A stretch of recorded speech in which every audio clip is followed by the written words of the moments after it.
காலேஜ்ல படிக்கிற பசங்களா இருக்கட்டும், ஸ்கூல்ல படிக்கிற பசங்களா இருக்கட்டும், போராட்டத்துக்கு அனுப்பாதீங்க. காலேஜ்ல படிக்கிற பசங்களா இருக்கட்டும், ஸ்கூல்ல படிக்கிற பசங்களா இருக்கட்டும், போராட்டத்துக்கு அனுப்பாதீங்க. Hats off to Tamil Nadu youngsters.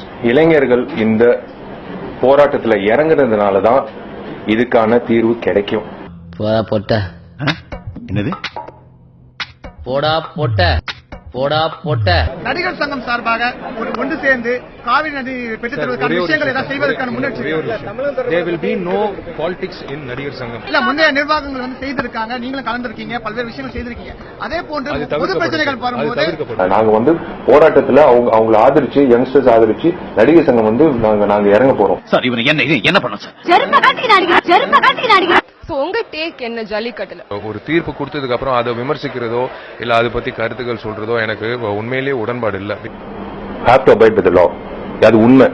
But at the same time ஒரு சென்டிமெண்ட் வந்து ஒரு விஷயம், ஒரு கலாச்சாரம் சம்பந்தப்பட்ட ஒரு விஷயம் வந்து if it can be solved by the prime minister, we can voice it out. There's nothing wrong. இதுக்கு மேல ஒரு வார்த்தை பேசினேன் விஷால் என்ற ஒரு தமிழனா போறேன். నువ్వు తెలుగు అబ్బాయి నేను ఈ సినిమాని తెలుగుకి తీసుకెళ్తాను. ஏதாவது ஒரு போர்வையை போட்டுக்கிட்டு திரும்ப தமிழை இழிச்சவாய் நினைச்சீங்கன்னா